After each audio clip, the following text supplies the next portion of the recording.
Hey, I'm Sam. Welcome to Tub Talk.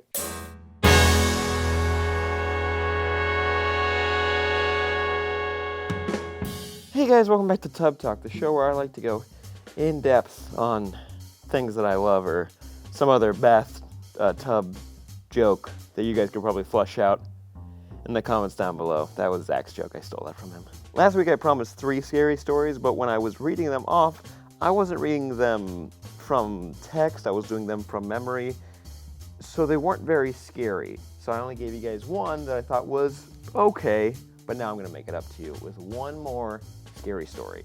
Now this story again comes from Sixpence on Tumblr, which I think they take theirs from Reddit r/NoSleep. You guys can go find a bunch of very good, very well written scary stories if you're in the mood for it. I highly recommend it at midnight because that's the spookiest. This story is called Doors and it's from A.C. Johnson. It is one of my favorites. Now I'm going to warn you guys, it is a little bit violent, so prepare yourself. Let's get started. I was adopted. I never knew my real mother, rather, I knew her at one time, but I left her side when I was too little to be able to remember. I loved my adopted family, though. They were so kind to me. I ate well, I lived in a warm and comfortable house, and I got to stay up pretty late. Let me tell you about my family real fast. First, there was my mother. I never called her Mom or anything like that. I just called her by her first name, Janice. She didn't mind at all, though. I called her that for so long, I don't think she even noticed. Anyhow, she was a very kind woman. I think that she was the one who recommended my adoption in the first place. Sometimes I would lay my head against her in front of the television and she would tickle my back with her nails. She was one of those Hollywood mothers. Second, there's Dad. His real name was Richard, but he never really liked me much, so I began to refer to him as Dad in a desperate attempt to gain his affection. It didn't work. I think that no matter what I called him, he would never love me as much as his own child.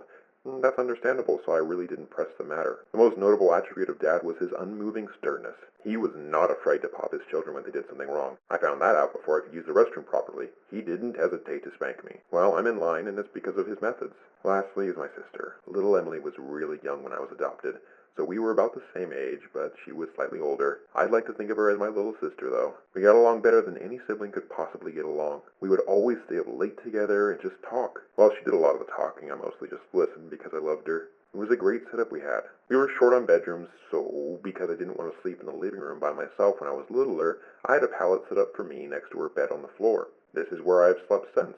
But it was cool with me because I enjoyed being with her and I'd always felt pretty protective of my little sis. But everything changed on a horrible Wednesday night. I was at home taking a nap when little Emily opened the front door. The sound of the door being opened pulled me to a state of consciousness and I walked from the room down the hall to the living room. That's when I remembered it was Wednesday. I was never any good at keeping track of what day it was. Actually, I'll just go ahead and say it. My sense of time was horrible. But nevertheless, I knew it was Wednesday because Emily had just come home from her church's youth group gathering. She walked in the front door and hugged me, and then was followed in by Dad and Janice. "You have a good nap?" Janice said teasingly as she ruffled my hair. I just shook my head away and snorted in a manner that clearly expressed that I was teasing back with her. "Don't you snort at your mother like that," said my father gruffly with authority. He shut the door behind him and hung his coat. I was clearly joking, I growled under my breath. He must not have heard me because I didn't feel him smack me.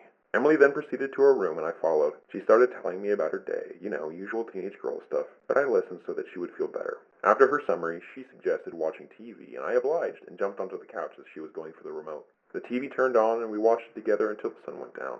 Emily was the kind of girl that, instead of watching cartoons and soap operas, would rather watch Discovery and Animal Planet and National Geographic. I liked those too, so I didn't mind. Actually, those were the only channels that could hold my attention. So it got late and Janice walked up behind the sofa. "Emily, it's past your bedtime. Turn off the television and go to your room." "You too," she pointed at me. Emily turned off the program we were watching grudgingly and stood up. She started down the hallway to our room. As I followed, I couldn't shake the feeling that something wasn't right. We went into our room and Emily turned off the light. Just as she did, I caught a flash of movement out of the corner of my eye. It was out the window, but as soon as I redirected my line of sight to where the window was no longer in my peripheral vision, what it was that I thought I saw was gone. I still remained alert for my sister's sake. I laid in the darkness with nothing but the thin ray of light from the street lamp outside to illuminate the room. It wasn't much. Time and time again I could have sworn that I heard subtle sounds just out the window.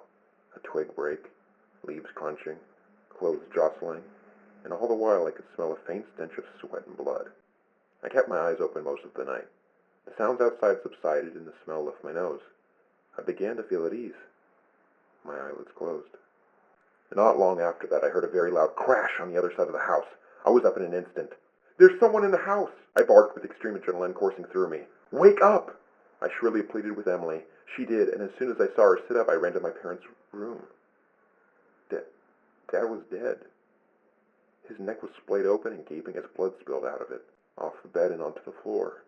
I saw that the master bathroom's door was closed, and just before it, on the outside, was a man. A man. I don't feel comfortable calling it that. He was very large and rugged. He turned around and saw me, and that's when I saw him accurately for the first time. I won't forget it. His eyes were large and beady and trapped with lust. He was styling a beard that was badly unkempt with blood dripping off. His clothes were dirty and his face was cold. Just then I noticed the same horrid smell of sweat and blood from earlier, but this time it was overwhelming. He saw me. He saw me and grinned with a set of crooked yellow teeth. That smile threw me off. I thought I was going to die. But then he turned back to the bathroom door completely unperturbed by my presence. I was terrified and didn't know what to do. I just yelled and cried. I watched as he shouldered through the door that was Mom's only protection. I watched as he raised the large razor that he was carrying. I watched as he sliced her open and tore to shreds. And then I heard something. The last thing I wanted to hear. It was Emily's scream coming from behind me. The large monstrosity looked up from my butchered mother and stared at my little sister. I was distraught. He stood up and quickly started walking towards us. My sis turned and ran, and I was at a loss when he bypassed me and went straight after her. Why was she still in the house? Had she not assessed the situation and run? Apparently not, and now she was dead and I was alone. I ran after them both. I expected the man to kill her as he had the rest of my family, but I was sadly mistaken. He grabbed her by the arm and jerked her as a way to make it clear that he was in control. He dragged her through the house. I was making all the noise I could now, hoping and praying that someone would come to my aid. He mustn't take her, not her. As he passed me, I backed against the wall and whimpered with terror. Why? He didn't respond except by putting his free hand on my head while Emily screamed in the other, saying, "Good boy." He gave another crooked grin and a very cold, unnatural laugh.